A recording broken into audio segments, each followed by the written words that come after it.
नमस्कार दर्शकों, आपका चर्चित शो पूछता है सुल्तानपुर शुरू हो गया है, तो फटाफट जुड़ने का प्रयास करें।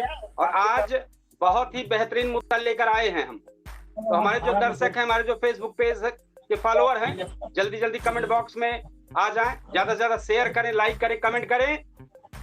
चर्चा में आज शामिल है, क्या समाजवादी पार्टी की राजनीति में बड़ा बदलाव आ रहा है? जिस रामचरितमानस को लेकर कभी विवाद और सवाल उठे, आज उसी को सांस्कृतिक संविधान बताया जा रहा है। दूसरी ओर नीट परीक्षा और पेपर लीक को लेकर जातीय आरोप लगाने वाले सुल्तानपुर जनपद के जयसिंहपुर सदर विधानसभा क्षेत्र के पूर्व विधायक अरुण वर्मा का बयान खासा चर्चा में बना हुआ है।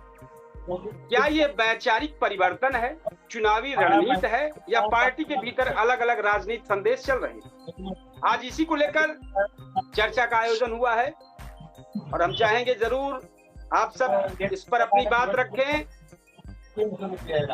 और साथ ही हम अपने मेहमानों को जुड़ने के लिए अपने चैनल का ज्वाइन लिंक भेज रहे हैं।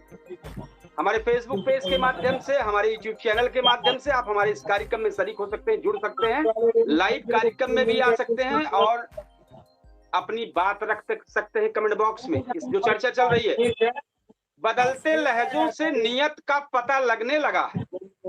बदलते लहजों से नियत का पता लगने लगा है। जो कल तक सवाल थे, आज वही पता लगने लगा है। सियासत में रंग बदलना कोई नई बात नहीं। सियासत में रंग बदलना कोई नई बात नहीं, मगर जनता सब याद रखती है, उसकी कोई रात नहीं। तो इस कार्यक्रम को आगे बढ़ाते हैं इसी शेर के साथ। और क्या उत्तर प्रदेश की राजनीति में नया अध्याय लिखा जा रहा है, या 2027 की चुनावी तैयारी है?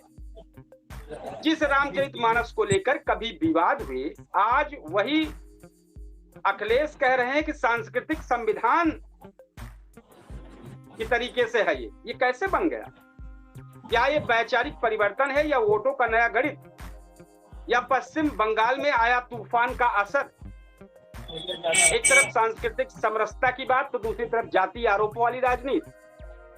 सुल्तानपुर जनपद में जिस तरीके से पूर्व विधायक अरुण वर्मा ने नीट की परीक्षा पर अगड़ा पिछड़ा की बात की है, ये खासा चर्चा बना हुआ है कि एक तरफ अखिलेश तो रामचरितमानस को सांस्कृतिक संविधान की तरीके से तैयारी कर रहे हैं हिंदुत्व में घुसने की, और दूसरी तरफ अरुण वर्मा इस तरीके से बयान दे रहे हैं। कहीं ना कहीं अखिलेश के बयान में और अरुण वर्मा के बयान में खाई बनी। क्या इन्होंने शीर्ष नेतृत्व पे ऐसे जवाब देने के लिए, ऐसे बोलने के लिए कहा गया है, या खुद इन्होंने स्वयं बोला है? अब इसकी वजह से सपा के नेता का बयान, जो संदेश जा रहा है, वो अलग थलग जा रहा है। क्या जनता को सच बताया जा रहा है, या सिर्फ चुनावी रणनीति तैयार हो रही है? आज सुल्तानपुर में इसी पर बेबाक तथ्यात्मक और तीखी चर्चा को लेकर आए हैं हम। और हम मेहमान के तौर पर हमारे शामिल हुए हैं यूसुफ साहब, और इसके बाद हमारे वरिष्ठ शिक्षक रामजी सिंह। तो हम थोड़ा सा चर्चा को आगे बढ़ाएंगे और आप सब लोगों के बीच में जाएंगे कि क्या ये विचारधारा का बदलाव है, या 2027 का चुनावी रोड मैप सपा तैयार कर रही है? आपकी क्या राय हो सकती है इस बात पर? सबसे बड़ा मुद्दा। तो ज्यादा से ज्यादा कमेंट, लाइक, शेयर करना शुरुआत कर दें। और थोड़ा हम यहाँ ये भी बताना चाहेंगे कि उत्तर प्रदेश की राजनीति में एक बड़ा सवाल खड़ा हो रहा है। अभी हमने थोड़ी सी देर बताई है। जिस रामचरितमानस को लेकर कभी समाजवादी पार्टी के नेताओं के बयान जो थे, विवादों में घिरे रहते थे, आज उसी रामचरितमानस को सपा प्रमुख अखिलेश यादव सांस्कृतिक संविधान बता रहे हैं। सवाल ये है कि आखिर ये परिवर्तन आकस्मिक हुआ, या आखिर कारण क्या है? या पश्चिम बंगाल की उठी आंधी ने यहां भी खौफ कायम कर दिया है? क्या यह वास्तविक वैचारिक बदलाव है? क्या समाजवादी पार्टी भारतीय सांस्कृतिक परंपराओं के प्रति अपने दृष्टिकोण का पुनर्मूल्यांकन कर रही है, या फिर 2027 विधानसभा चुनाव से पहले ये नई राजनीति रणनीति है। अब इसी में दांत का खाज बन गया। सुल्तानपुर के जयसिंहपुर सदर विधायक, पूर्व विधायक विधानसभा के, जयसिंहपुर सदर विधानसभा के पूर्व विधायक अरुण वर्मा का बयान सामने आया। नीट परीक्षा को के पेपर लीक जैसे गंभीर विषय पर जातीय आधार से जुड़े आरोप लगा दिए, अगड़ा पिछड़ा कर दिए, पीडीए अगड़ा पिछड़ा। अब एक तरफ तो अखिलेश साध रहे हैं हिंदुत्व और दूसरी तरफ ये अगड़ा पिछड़ा कर रहे हैं, तो क्या मैसेज जाएगा? पहले हम सबसे पहले यूसुफ शाह को ही आमंत्रित कर दें। क्या कहना चाहेंगे इस मामले पर? आपका हमारे चैनल में स्वागत है यूसुफ जी। जी सभी दर्शकों को सादर प्रणाम। जी नमस्कार दर्शकों की तरफ से बताएं। पेपर लीक पर जो बयान पूर्व विधायक जी द्वारा दिया गया है ये गलत है, व्यवस्थित नहीं है। इस तरह बयान जो है नहीं देना चाहिए उन्हें। और बाकी तो चुनाव जो है आ रहा है 2027 में, सभी पार्टियां जो हैं सब जो है जितना उल्टा सीधा बोलना है उतना ज्यादा बोल के चुनाव की तैयारी करेंगे, क्योंकि अभी चुनाव की तैयारी। इसमें सवाल ये है कि अखिलेश रामचरितमानस को सांस्कृतिक संविधान घोषित करें और वहीं उन्हीं के विधायक चहेते जयसिंहपुर सदर विधानसभा से अगड़ा पिछड़ा की बात करें, तो कैसे हिंदुत्व लाभी उनकी तरफ जाएगी अगर ये अगड़ा पिछड़ा करेंगे तो? जी सर, ये तो सब अभी आजकल आम बात हो गई है। जैसा मुख्यमंत्री या किसी भी पार्टी के मुखिया जो हैं उनकी सोच अलग रहती है, लेकिन उनके कैंडिडेट या प्रत्याशी अलग अलग भाषा जो है प्रयोग कर देते हैं। लेकिन किसी भी छोटे विषय पर बोलना वो अलग बात है, लेकिन जो पेपर लीक मामले पे बोला गया ये गलत छोटा विषय नहीं था। नीट जैसे परीक्षा में क्योंकि ये देश का जो है ये कह देना वर्तमान में सबसे बड़ा जो है प्रश्न है। जी और इसमें जो है किसी एक जाति नहीं, इसमें सर्वोजाति से जो युवा हैं सबका पेपर जो है तो किसी एक विशेष धर्म को या जाति को जो है बोलना, ये चीजें जो है गलत है। इस प्रकार नहीं करनी चाहिए, क्योंकि एक विशेष धर्म या जाति तो जो है वो मामला है ही नहीं। हाँ सही कह रहे हैं। इसी चर्चा पर हम शामिल करते हैं वैश्य शिक्षक रामजी सिंह से चाहेंगे 2 मिनट में जरूर इस बात रखें। जो चर्चा अभी यूसुफ शाह की तरफ से चल रही थी वहीं से जिस तरीके से बयानबाजी हुई है, अखिलेश का बयान और वर्मा का बयान, ये कहीं ना कहीं नेतृत्व कुछ और बोल रहा है और इनके चहेते कुछ और बोल रहे हैं। मैं रामचरितमानस जैसी पवित्र ग्रंथ को, जिसने मानव को जीने के लिए संपूर्ण रास्ता दिखाया है, ऐसे रास्ते पर चलने के लिए हमारे पूर्व मुख्यमंत्री जी आगाज कर रहे हैं, उस पर चलने का प्रयास कर रहे हैं, यह स्वागत योग्य है। हाँ, ये अलग बात है कि हमारे अपने विधानसभा के विधायक जी, पूर्व विधायक जी अरुण वर्मा जी का जो बयान आया और ऐसे मौके पर आया जबकि भारत के 22 लाख बच्चे उस पीड़ा से प्रभावित थे। वो भारत माता की संतान है, वो किसी एक वर्ग विशेष जाति संप्रदाय के बच्चे नहीं है, वो संपूर्ण भारत माता की संतान है। ऐसे में हमारे पूर्व विधायक जी का ये कहना कुछ सामंतवादियों, मैं तो एक बार पहले भी कह दिया हूं कि हमारे पूर्व विधायक श्री अरुण वर्मा जी से बड़ा सामंतवादी, जो बहुत कमजोर स्थिति से उठ करके माननीय शब्द जोड़ा समाज ने और विशेष रूप से हर वर्ग ने और उनके आर्थिक तन मन धन से उनकी मदद किया। ऐसी स्थिति में अपने तो हर तरह से मजबूत हुए, लेकिन उनकी मानसिकता उतनी ही नीचे गिरती हुई दिखाई दी, जो उनके क्षेत्र के लिए और उनके चुनाव के लिए अच्छा नहीं होगा। और उनका जवाब उन्हीं के एकदम साथ रहने वाले, उस समय के एकदम उनके कंधे से कंधा मिला करके चलने वाले और उन्हीं के नंबर की गाड़ी लेने वाले एक और समाजवादी पार्टी के उन्हीं के बगल के नेता एकदम लग गए हैं। पहले वो ये सोचे कि वो सामंतवादी कि ये सामंतवादी, हो सकता है इनको भी वो सामंतवादी का दे अपने राजनीतिक स्वार्थ। मुझे लगता है पहले तो ऐसे नहीं थे। हमें लग रहा है कि इन पर जो आरोप लग रहा है वो कहीं विपक्षियों की चाल ना हो। पहले तो ऐसे नहीं थे। कुछ लोग आरोप लगाते हैं कि बिरादरी में केवल जाते हैं, वहीं जाते हैं, सवर्ण में कहीं दावे नहीं करते हैं। एक मिनट हमारी सुन लीजिए। अरुण वर्मा जी को जितना राम जी जानता है, हमारा उनका माइक का छीना छीनी हुआ है। उनकी सोच का, जब वो उनकी सरकार थी, वो मौजूदा विधायक थे, उस समय उन्होंने मुझसे कहा कि आप सुल्तानपुर चले जाइए, आपका यह कार्य कागज पहुंच गया है। और वहीं पर जो उनके साथी में जो इस समय टिकट मांगने के दावेदार हैं, वो भी उन्हीं के कार्यालय में थे। हम कहे कहा भैया सही में विधायक जी लिख दिए हैं? तो वो भी कहे कि हाँ। और जब मैं जून के तपतपाती गर्मी में साइकिल से गया था, और कहां से गया था? मुइली से गया था, और पसीना से तरबतर, जब वहां के बड़े बाबू से हमने पूछा कि क्या मेरे विद्यालय के नाम से कोई उपलब्धि आई है विधायक निधि से, तो उन्होंने देखा और कहा कि आपका नाम क्या है? मैंने कहा राम जी। उन्होंने कहा और बताइए। हमने कहा राम जी। कहीं ना और बताइए। हमने कहा राम जी सिंह।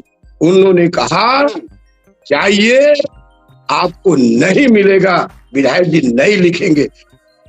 इससे बड़ा सामंतवादी कौन रही? और मन चाहे और अंत तक माननीय लिखे ने। इसीलिए जब इनका नाम आता है और जो दूसरे बगल में मानिए वो भी लड़ने के, और हमारे क्षेत्र से, हमारे ही विधानसभा से, सदर से, तो मैं दोनों लोगों को पहली भांति पहचानता हूं। और थोड़ा बड़ा कमी होगा, विनोद पाठक जी भी जानते हैं, जो वरिष्ठ पत्रकार है सुल्तानपुर जिले। जी सही कह रहे हैं। खबर को थोड़ा सा आगे बढ़ाते हैं।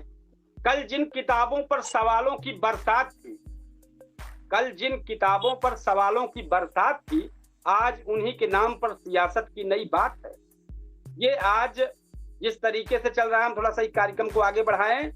और पूछता है सुल्तानपुर एक नई जो चर्चा लेकर आया है कि अखिलेश का बयान जिस तरीके से चल रहा है, उस विचारधारा से इनका बयान नहीं चल रहा है। इसको लेकर आम जनता के बीच में चर्चा का विषय बना हुआ है कि आखिर इनका बयान इतर क्यों जा रहा है। और दूसरा सबसे बड़ा जनता के बीच में जो सवाल है, जनता पूछ रही है कि क्या एक सांस्कृतिक समरसता की बात और दूसरी तरफ जातीय आरोपों की राजनीति, ये कैसे संभव है? क्या पार्टी के अलग अलग नेता अलग अलग संदेश देंगे? क्या पार्टी लाइन है या व्यक्तिगत बयान है? अगर सपा की विचारधारा में बदलाव आया है, तो क्या उसके सभी नेताओं की भाषा और राजनीतिक सोच में वही बदलाव दिखाई नहीं देना चाहिए? और सबसे बड़ा सवाल है, रामचरितमानस पर सवाल से सांस्कृतिक संविधान तक सफर क्या सिद्धांतों का विकास है या बदलते चुनावी गणित की मजबूरी? क्या यह सामाजिक समरसता की नई राजनीति है या फिर वोटों की नई राजनीति? जवाब जनता चाह रही, जनता जवाब चाह रही है। तो रामचरितमानस पर पुराने विवाद और आज के सांस्कृतिक संविधान वाले बयान में इतना बड़ा बदलाव कैसे हो गया? क्या 2024 के बाद सपा अपनी राजनीति की दिशा बदल रही है? 2024 की जिस तरह जीती थी, एकदम पूरा बाह बटोर रही थी, अब उसको लग रहा है, संशय लग रहा है। अब ऐसा क्या कारण हुआ कि जिस रामचरितमानस के शब्दों को पर विरोध था, आज उसको इस तरीके से सपा कर रही है? और दूसरी तरफ अरुण वर्मा का ये बयान, ये एक गलत मैसेज आम जनता के बीच में गया। इसके बाद एक और भी है कि अरुण वर्मा का बयान पार्टी लाइन से है या निजी राय है? अभी तक सपा पार्टी के जिला अध्यक्ष से लेकर किसी भी पार्टी ने ऐसा कोई भी बयान नहीं दिया कि नहीं इनका ये निजी बयान होगा, पार्टी का नहीं।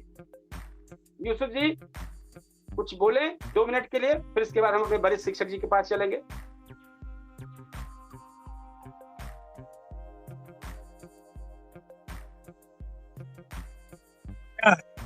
ऐसा है भैया, यूसुफ जी आपकी आवाज नहीं ऐसा आ रही है। उसका मामला होगा, देख लीजिए कहीं टच तो नहीं किए हैं आप, आपकी आवाज नहीं आ रही है। नजदीक करके थोड़ा सा बोले, नजदीक। थोड़ा एक फोन आ रहा है, देख ले, एक फोन आ रहा है। यूसुफ जी, यूसुफ जी,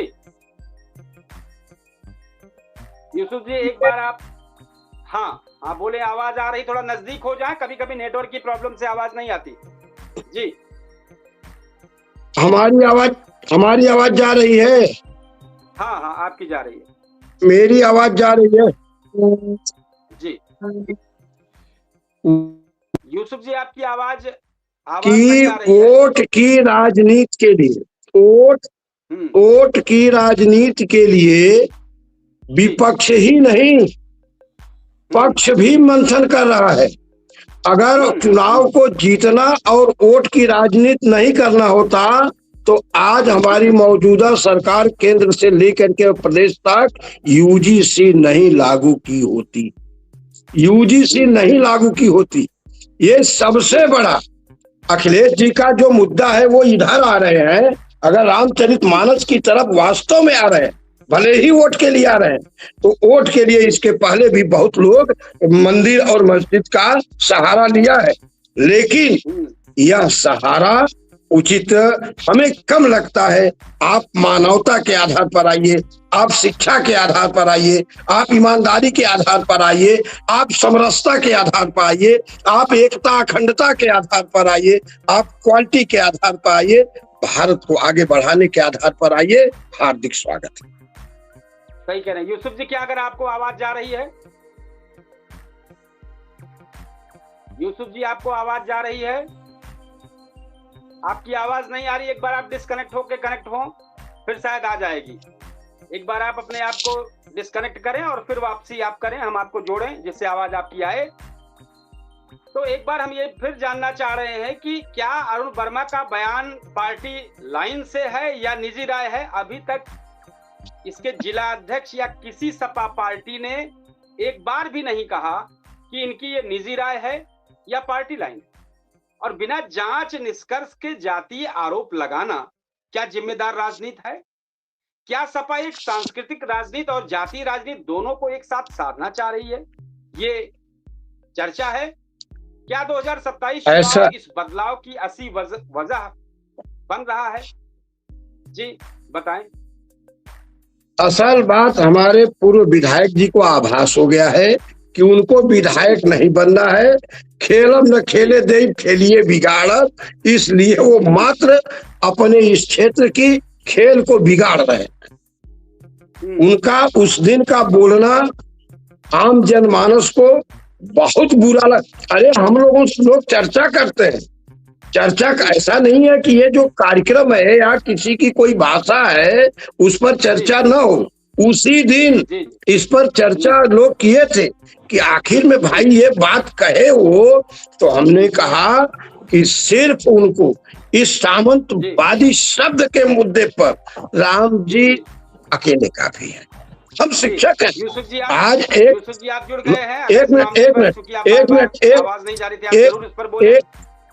एक मिनट हमारी बात ध्यान दें। आज अंजना ओम कश्यप जी ने कहा है कि शिक्षक को क्या बताए हैं, बड़े यूट्यूब वाले शिक्षक कुछ नहीं जानते हैं, केवल टीआरपी को क्या बटोरते हैं। जिस दिन अंजना ओम कश्यप जी भौतिक विज्ञान का सूत्र मिलाना पड़ गया, बीज गणित का सवाल लगाना पड़ गया, उस दिन आपको अपनी पूरी क्षमता याद हो जाएगी। और एक शिक्षक होने के नाते मैं आपको सुझाव दे रहा हूं कि अब आप अपने दायरे में रहिए। मैं महिलाओं का सम्मान करता हूं। जी सम्मान करते हैं। जी यूसुफ जी क्या कहना चाहेंगे, क्योंकि आपका समय चालू है। जी ये जो पूर्व विधायक जी द्वारा जो बयान दिया गया है, मुझे लगता है कि ये उनका व्यक्तिगत ही है, पार्टी की तरफ से नहीं होगा। लेकिन सही कह रहे हैं।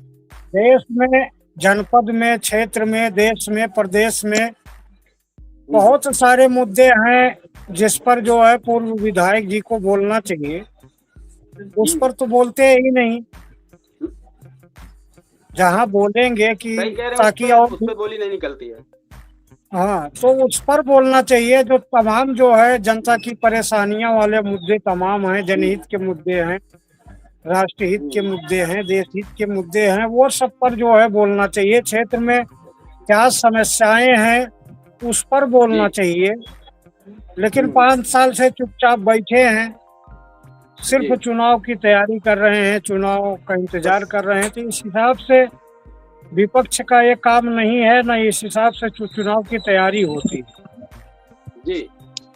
और इतना खुद भाई पार्टी की लहर आए उसमें जो है आप दौड़ जाएं, तैर जाएं, वो अलग चीज है। यही इतना है, सब कुछ ठीक है जो बोल रहे हैं, बोलने का एक अलग मैटर हो गया। अगर एक तरफ अखिलेश यादव पार्टी को संभालने के लिए और हिंदुत्व को अपनी तरफ लाने के लिए और रामचरितमानस पर या हिंदुत्व पर चर्चा कर रहे हैं, ऐसे उसी समय पर उसी के ठीक दिन 2 दिन बाद अरुण वर्मा का इस तरीके से बोलना, अगड़ा पिछड़ा, उनकी वजह से नीट परीक्षा लीक हुई जिससे पीडीए आगे न बढ़ पाए, ये बेतुका बयान देना, जैसे कि एकदम आदमी पढ़ा लिखा ना हो और बगैर पढ़े लिखे बोल दे कोई चीज, इस तरह का बयान नहीं देना चाहिए था।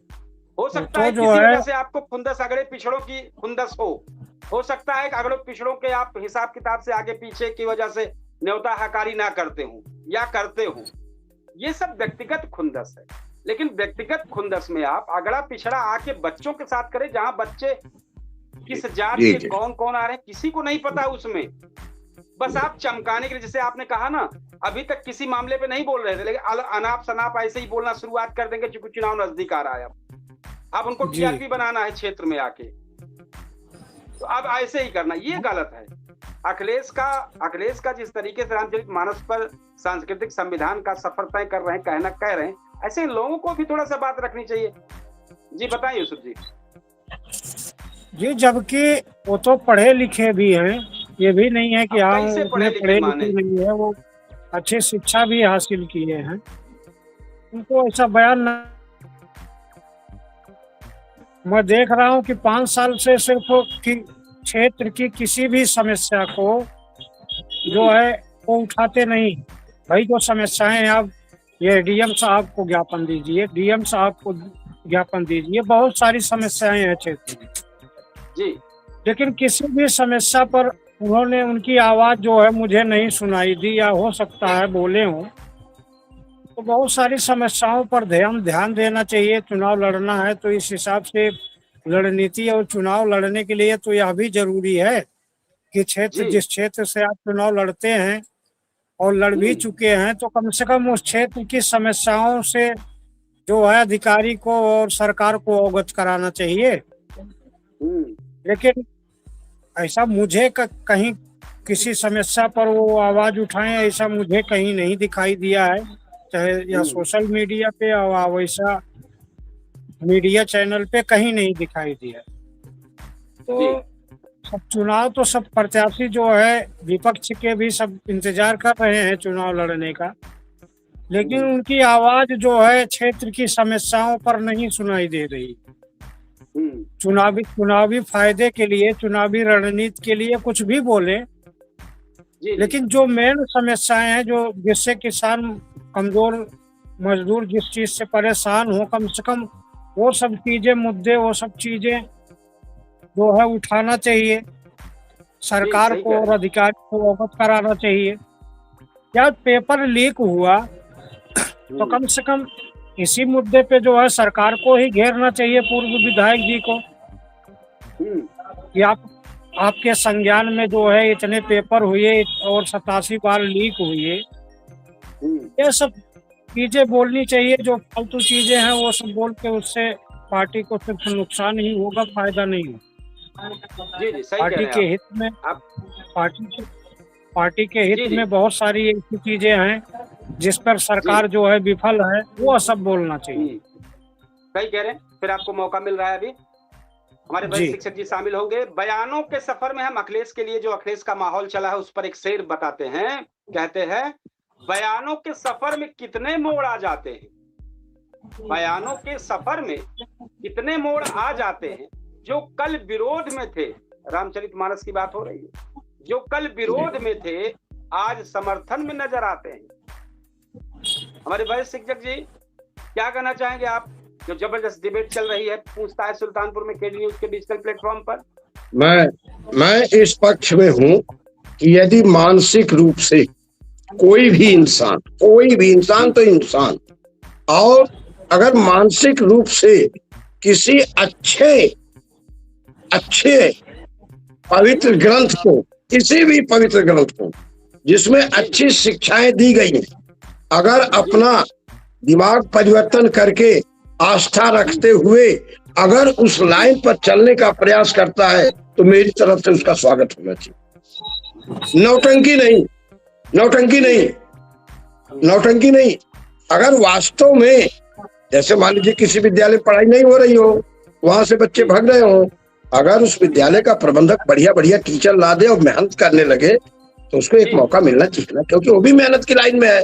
अब ये आदमी ये कह दे कि नहीं उनके यहाँ तो होता ही नहीं था, तो बहुत बड़े खंडहर को मैंने इमारत में बदलते देखा है और बहुत बड़ी इमारतों को हमने खंडहर में बदलने देखा है। जो आदमी अपने उद्देश्य से भटक जाएगा वो खंडहर हो जाएगा, जो सही उद्देश्य पर चलेगा वो बुलंद इमारत हो जाएगा, जो मेरी अपनी सोच। और राजनीति को बहुत हल्के में लेकर के जो राजनीतिक मानसिकता आज की जितना छिछले स्तर पर चल रही है, जितने छिछले, किसी भी राजनीतिक व्यक्ति को अब तो ये ट्रेड चला है कि मान लीजिए किसी ने कोई बड़ी चीज कह दिया, हम ये चीज यहाँ करेंगे, नहीं कर पा रहा हो, अगर आप कहिए कि अच्छा चलिए उनसे कहेंगे, अक्सर लोग कहते हैं उनके ऊपर कोनो प्रभाव न पड़े, चाहे जैसे कहा उनके ऊपर कोई प्रभाव नहीं पड़ेगा, कुछ प्रभाव न पड़े। लेकिन अब उस प्रभाव का चिंतन करना है कि जौने रूप से प्रभाव पड़े, संवैधानिक तरीके से अब उनसे उसी तरह से पेश आना है कि प्रभाव पड़े। प्रभाव जो लोग हल्के में ले लेते हैं प्रभाव नहीं पड़ेगा, अरे भाई कोई चीज हम कर रहे हैं और सही ढंग से नहीं करेंगे, कोई हमारी आलोचना करेगा तो प्रभाव नहीं पड़ेगा, हम कितने बड़े लथेर हो जाएंगे, कितने बड़े हम थेथर हो जाएंगे। भाई अगर हम थेथर हैं तो हमारी दवा भी होनी चाहिए, अच्छी दवा होनी चाहिए, माकूल दवा होनी चाहिए। मैं इसका पक्षधर हूँ। जी, आज जो ये अरुण वर्मा ने बयान दिया है उस पर एक शेर है, सवालों से भागना नेताओं की फितरत नहीं होनी चाहिए। सवालों से भागना नेताओं की फितरत नहीं होनी चाहिए। जो सच में जनसेवक हैं उन्हें जवाबदेही से डर नहीं होनी चाहिए। भागने से थोड़े काम चलेगा। 5 मिनट लोग नहीं रुकेंगे, 5 मिनट झेल न पाइए। 5 मिनट आज का जो ट्रेड चला है, 5 मिनट घड़ी से देख के वास्तव में सवाल होने लगेगा, 5 मिनट लोग झेल नहीं पाएंगे। सही कह रहे हैं। यूसुफ जी क्या कहना चाहेंगे? आज का जो ज्वलंत मुद्दा है अखिलेश का, उनका बयान जो दिया गया है कई सोशल मीडिया प्लेटफॉर्म पर मैं देखा हूँ, तो कम से कम उनको आगे आना चाहिए और जो है इस बात को जो है बता देना चाहिए। उसी बात पे तो हम कह रहे हैं, हमको लगता है उनके बयान को तोड़ मड़ोड़ के किया गया है। अरुण वर्मा ऐसे नहीं थे जी, ऐसे नहीं बोलते तो अगड़ा पिछड़ा कभी नहीं किए हैं। अब कुछ लोगों को दिख रहा है कि अगड़ा पिछड़ा तो क्या करें, वो क्या करें, तब कुछ नहीं कुछ कर पाएंगे। वो केवल चुनाव, लोग उनके बयानों को तोड़ मड़ोड़ के नहीं सुनिए, वो केवल चुनाव जीतते समय, चुनाव लड़ते समय अगला पिछड़ा नहीं किए हैं। अभी उनसे भी सही उदाहरण मैं दूं, अभी जब चुनाव लड़ना था तो एक वर्ग को कह रहे थे, पहली बार जब विधायक बने, आजीवन आप लोगों का एहसान मैं अपने कंधे पर लेके ढोऊंगा। लेकिन जब जीत गए और पावर में आ गए, कहीं नहीं इस बिरादरी ने वोट नहीं दिया। और यही चीज बहुत खुल के मैं बोल रहा हूँ, यही चीज मेरे वर्तमान विधायक जी पर भी पूरी से पूरी तरह लागू हो रही है। लेकिन अरुण वर्मा जी तो अपने लोगों के लिए किए वो अपने लोगों के लिए, मान लीजिए अन्य को नहीं किया, अपने लोगों के लिए किए। लेकिन ये महोदय न अपने को कर रहे हैं, न जिसको गैर मानना है उसको कर रहे हैं। ये पूरा खिचड़ी हो गए हैं, इसलिए कि ये बहुजन समाज पार्टी से चुनाव लड़े थे, ये सबको अपना मानते हैं, और इनको जिताया जिसने उसको भी मानते हैं। ये पूरा खिचड़ी हो गए, पूरा खिचड़ी। तो करेंगे कुछ नहीं। यूसुफ जी बताएं, कुछ आप कह रहे थे, बात कटी थी, बताएं। जी, मैं अरुण वर्मा जी के पास जो है पूर्व विधायक थे, उस समय 2 मामले मैं लेकर गया हूँ। एक तो गोसाइसिनपुर में जो रास्ता अतिक्रमण किया गया, उस रास्ते को लेकर जो है 3 बार गए हैं, और भी हमारे साथ और ग्रामीण भी थे। लेकिन उनके द्वारा जो है न प्रधान को फोन किया गया, न बीडीओ को फोन किया गया, न तहसील में फोन किया गया, यानी कि कहीं पर भी एक बार किसी भी कार्यालय में फोन तक नहीं किए। 3 बार हम लोग गए, उसके बाद फिर समझ में आ गया कि जब ये कहीं एक भाई कम से कम एक जगह फोन तो करना चाहिए, प्रधान से पूछना चाहिए। पहले दिन बोले कि प्रधान को बात करता हूँ, दूसरे दिन जब गया तो बोले कि प्रधान मेरा फोन ही नहीं रिसीव किए। अब विधायक का फोन प्रधान रिसीव नहीं करेंगे तो इतना बड़ा झूठ भी नहीं बोलना चाहिए कि एक अदना सा आदमी है जान ले कि आप झूठ बोल रहे हैं। उसके बाद एक सपा का ही पदाधिकारी था, हमारे पड़ोसी का 35,000 लूट लिया, वो अभी मामला लेके गया, लेकिन वो किसी भी प्रकार की जो है सहायता सहयोग या फोन द्वारा किसी भी प्रकार का जो है मुझे दिखाई नहीं दिया वहाँ पे, और ना ही वो किए। उसके बाद से मैं कोई मामला लेके जाता ही नहीं, क्योंकि जब भाई आप जनप्रतिनिधि नहीं है, विधायक नहीं है, पूर्व विधायक हैं, तो कम से कम अगर कोई आ रहा है तो आप संभव तो प्रयास कीजिए, जितना जो संबंधित अधिकारी हैं उनसे बात कीजिए, करें या ना करें, काम हो या ना हो वो अलग की बात है। लेकिन जो आया है उसको तो ये लगना चाहिए कि हाँ आप उसके लिए, वो आपके घर पे आया है अपनी समस्या लेके, तो कम से कम आप प्रयास तो कर रहे हैं। यह सब मामलों में तो बेबी भैया थे, जिला के सबसे नंबर 1 जननायक वही थे कि कोई भी जाता, कोई भी जाए, किसी भी जाति का हो, किसी भी पार्टी का हो, किसी भी प्रकार का उनके पास परहेज नहीं था।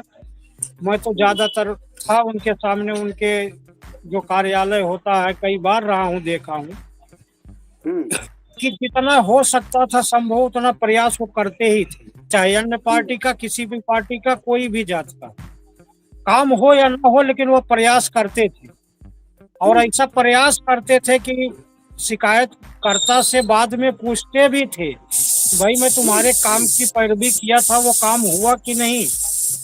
तो अब सब इतनी सब जिम्मेदारियां अब जनपद में किसी अन्य नेता में नहीं है कि मैं जाऊं उनके पास शिकायत करने और वो हमारी पैरवी करें, और काम हो कि ना हो दोबारा फोन करके भी पूछें, 10 दिन बाद, 15 दिन बाद, महीना बाद भी फोन करके पूछें कि आपका काम हुआ कि नहीं हुआ। ऐसा नेता कोई है जनपद में? नहीं, सही कह रहे हैं। अब थोड़ा सा ये जानना चाहेंगे, उनके पुत्र इस वक्त ब्लॉक प्रमुख पद पे हैं, क्या कभी आपने उनसे मुलाकात की है? कैसे स्थिति है जी? किससे? उन्हीं बेबी भैया के पुत्र जो है जयसिंहपुर ब्लॉक प्रमुख हैं, जी, उनसे मुलाकात हुई थी? जी सर, कई बार, सब अच्छे ढंग से जानते हैं, पूरा परिवार जानता है, क्योंकि मैं उनके परिवार से आज नहीं 20 साल से, छोटे छोटे बच्चे भी जानते हैं, सब लोग यहाँ से लेके मुंबई में भी कई बार जो है ऑफिस में, कार्यालय में, और वो कि कोई भी प्रोग्राम घर पे होता था तो बेबी भैया निमंत्रण में ब्लॉक प्रमुख हैं, क्या उनके द्वारा कुछ सहयोग नहीं किया गया? जी, हम गए थे उनके पास, उनके द्वारा जो है सहयोग, भाई वो प्रयास किए जी प्रयास किए, लेकिन उसमें सब बड़ा सब मामला जो है दरअसल आरएसएस के पदाधिकारी और कुछ जो है बीजेपी के नेता लोग जो है भिड़ गए, और जी सही कह रहे हैं, कारण जो है नहीं हुआ, बल्कि वो नहीं कार्यक्रम में ब्लॉक प्रमुख जयसिंहपुर की वजह से ही वीडियो दोस्तपुर जो है निरीक्षण करने को गोसाइसिनपुर आए थे, क्योंकि उनके द्वारा जो है बात किया गया वहाँ जिला पंचायती राज अधिकारी से, और बात भी की और भेजे भी, मैं गया भी, शिकायती पत्र भी दिया। तब जो है BDO साहब वहाँ निरीक्षण करने आए जी, लेकिन सब उसमें अब जो इस कार्यक्रम में शामिल करते हैं अपने भाई शिक्षक जी को। वक्त बदला, बातें बदली, बदले कई बयान। वक्त बदला, बातें बदली, बदले कई बयान। जनता अब बस पूछ रही है, बदला है दिल या चुनावी अभियान। क्या कहना चाहेंगे वरिष्ठ रामजी सिंह शिक्षक जी? आज की चर्चा चल रही है, चर्चा अखिलेश और अरुण वर्मा को लेकर। मैं ये कहना चाहूंगा कि राजनीति को जो एक बहुत मजबूत धुरी है अपने देश, गांव, समाज की मजबूती के लिए, विकास के लिए, एकता, अखंडता के लिए, इस पर जो भी हमारे माननीय लोग हैं थोड़ा बंटवारे वाला बात कहने का प्रयास न करें, या ऐसा कोई स्पीच न दें, या ऐसा कोई चीज भावुकता में न बोल जाए कि आम जनमानस को ठेस पहुंचे। और जब ठेस पहुंचती है तो जनता कुछ बोलती नहीं है, वो निर्णय कर देती है। जब जनता को कोई चीज ठेस पहुंचती है तो वो बहुत ज्यादा उछल कूद नहीं करती है, वो निर्णय कर देती है। तो 2 बार जो ये चुनाव लड़े हैं, 2 बार इनका निर्णय हो चुका है। एक बार लोग नहीं जानते थे कि इनके गुण देश क्या है, युवा है, ये अच्छा कार्य करेंगे, इसलिए इनको चुना। लेकिन जिनको ये धोखा दिए थे वही लोग नाराज होके चले आए, बस ये पटक उठे उसी में। और अब दोबारा वो काठ की हाड़ी उस पर नहीं चढ़ती है, बार बार कोई ऑफिस, एक बार जब आदमी धोखा खा गया तो बार बार धोखा खाने के लिए तैयार नहीं है। अभी इस बार समय आने दीजिए, अभी 7 महीने चुनाव लगभग बाकी है, माने पूरा मैदान में आने के लिए। तो अभी हमें तो लगता है कि ये जयसिंहपुर से चेहरों अपने के लिए तो ये लोग बहुत जोर लगाएंगे, लेकिन इनका मूल्यांकन होगा, भी बदले नजर आएंगे, आपका कहना है? मूल्यांकन होगा, इनका मूल्यांकन होगा, इनके कार्य का मूल्यांकन होगा कि क्या क्या लोग किए हैं, कौन सा कार्य किए, कितनी इनकी क्षमता है। और अभी एक चीज मैं जानना चाहता हूं कि हमारी सरकार ने जो गांव के विकास के लिए प्रधान जी लोगों को प्रशासक बनाया है, तो उसमें इनका कौन कौन सा अधिकार सुरक्षित है और लिखित में क्या आया है, इस पर भी गांव सभा की जनता को जानने का। जो सेम अधिकार है वही का वही अधिकार रहेगा प्रधान का, बशर्ते अब प्रशासक के तौर पर उनका रहेगा। अलग से कोई चीज बंटवारा नहीं होगा, किसी चीज पर रोक नहीं होगी, ऐसा जो जानकारी है। लेकिन अब आपने ये कहा है तो मैं इसकी विधिवत जानकारी निकालूंगा पूरा। हाँ, लिखित शासनादेश, शासनादेश। हाँ हाँ, ठीक है, उसको भी करते हैं और थोड़ा सा कार्यक्रम आगे बढ़ाते हैं। इसी पर चर्चा, सियासत की हवाओं का रुख बदलता रहा होगा। सियासत की हवाओं का रुख बदलता रहा होगा, मगर जनता के सवालों का सूरज निकलता रहा होगा। जो कल कहा, जो आज कहा, उसका हिसाब होगा। 2027 से पहले हर बयान का जवाब होगा। ये आने वाली जनता बहुत ही, चाहे पक्ष हो चाहे विपक्ष हो, पूरी तरीके से देने के मूड में है। यूसुफ जी क्या कहना चाहेंगे? इस बार हम अपने खबर का कंक्लूजन करेंगे और उसके बाद लास्ट में आप लोगों से कमेंट लेंगे। जी यूसुफ जी बताएं। जी, मैं एक बात कहना चाहता हूं कि जो ग्राम पंचायत गोसैसिनपुर में रास्ता अतिक्रमण करके 2 फुट दीवार उठाई गई, उस समय अगर जो जनपद, अपने जनपद के सबसे बड़े जननायक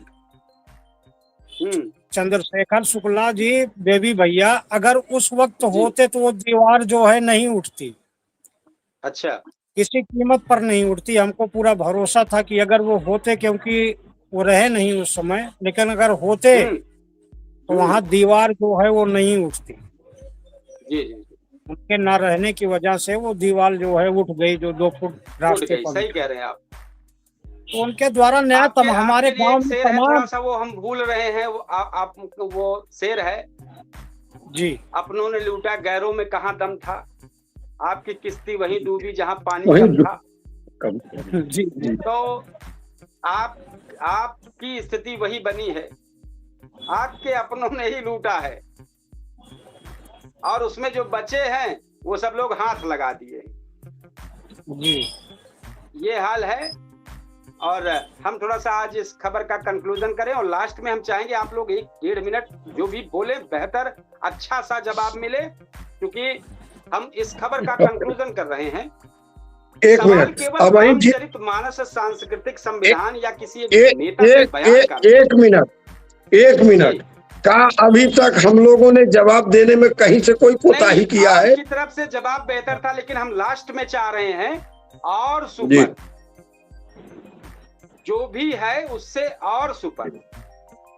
तो सवाल केवल रामचरित मानस और सांस्कृतिक संविधान या किसी एक नेता के बयान का नहीं, सवाल ये है कि क्या राजनीतिक समाज को जोड़ने का माध्यम बनेगी या फिर हर मुद्दे को जाति और वोट के चश्मे से देखा जाएगा। सुल्तानपुर की धरती हमेशा सामाजिक सौहार्द, लोकतांत्रिक संवाद और राजनीतिक जागरूकता की पहचान रही है। यहाँ की जनता नेताओं के शब्दों से ज्यादा उनके विचार और व्यवहार को परखती है। अगर कोई नेता कहता है कि उसकी राजनीति सामाजिक न्याय की है, तो उसके हर बयान में भी वही जिम्मेदारी दिखनी चाहिए। और अगर कोई दल सांस्कृतिक विरासत की बात करता है, तो उसके नेताओं के शब्दों में भी सामाजिक समरसता झलकनी चाहिए। जनता ये जानना चाहती है कि आखिर सच्चाई क्या है। क्या यह वास्तव में विचारों का परिवर्तन है सपा का? क्या यह 2027 की चुनावी तैयारी कर रही है सपा? क्या पार्टी के भीतर अलग थलग नेता जो पाएंगे वही संदेश देते रहेंगे? और सबसे बड़ा महत्वपूर्ण बात, क्या बिना जांच पूरी किए हुए किसी वर्ग, जात या समुदाय पर आरोप लगाना जिम्मेदार राजनीति कहला रही है? आज सुल्तानपुर पूछ रहा है कि राजनीति का रास्ता समाज को जोड़ने का होगा या समाज को बांटने का होगा। फैसला नेताओं को नहीं, अब जनता को करना है। तो इसलिए हम चाहेंगे कि जरूर इस पर सब लोगों की राय क्या है वो जरूर बताएं। नेताओं के बयान आते जाते रहेंगे, लेकिन सुल्तानपुर की जनता एक ही सवाल पूछेगी, राजनीति का आधार प्रमाण होगा या केवल चुनावी प्रचार? तो सबसे पहले चाहेंगे यूसुफ जी क्या कहना चाहेंगे? मात्र 1 मिनट में आप अपनी बात पूरी करें, फिर हमारे भाई शिक्षक जी के पास चलेंगे। जी सर, राजनीति में वही मुद्दा बनाया जाता है जो समाज को बांटने का काम है, क्योंकि जो चीज गलत रहेगा वो ज्यादा फेमस होगा, उस पर ज्यादा फोकस होता है। मतलब कटेगा तो बटेगा। राजनीति में जो है यही सब यूज किया जाएगा। और ये तो है अभी चुनाव जितना नजदीक आएगा उतना जो है सब ऊट पटांग जो है बोलेंगे। जी जी जी जी सही कह रहे हैं। हमारे बड़े शिक्षक जी इस पर क्या कहना चाहेंगे? अभी आपने जो विश्लेषण किया है वो बहुत बेहतरीन विश्लेषण किया है।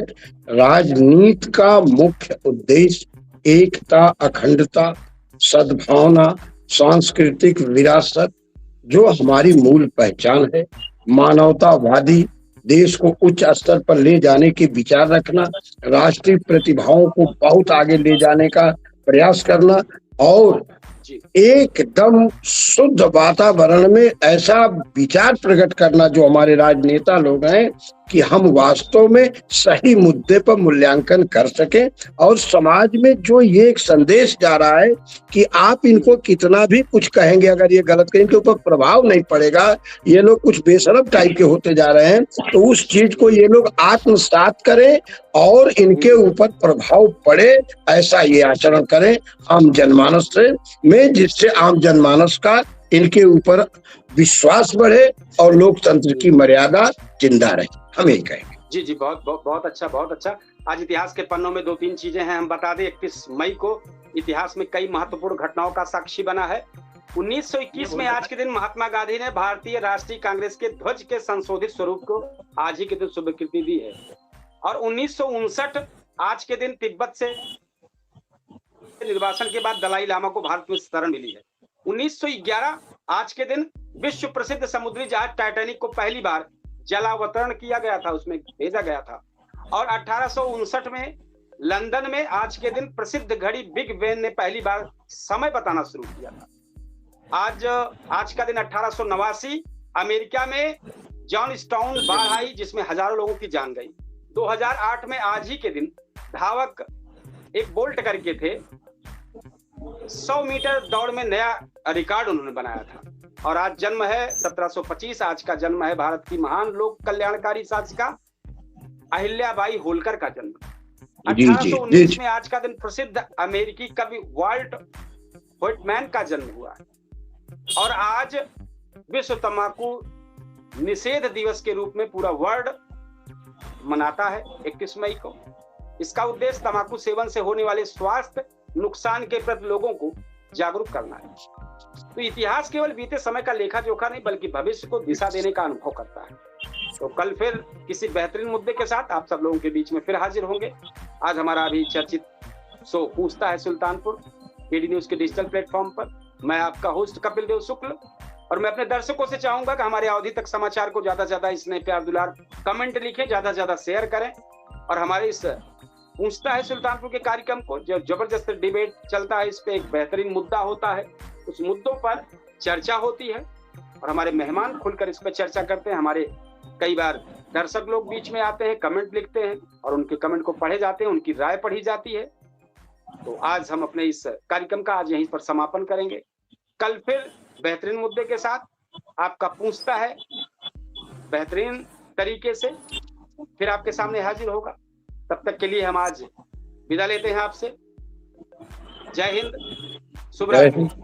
शुभ रात्रि।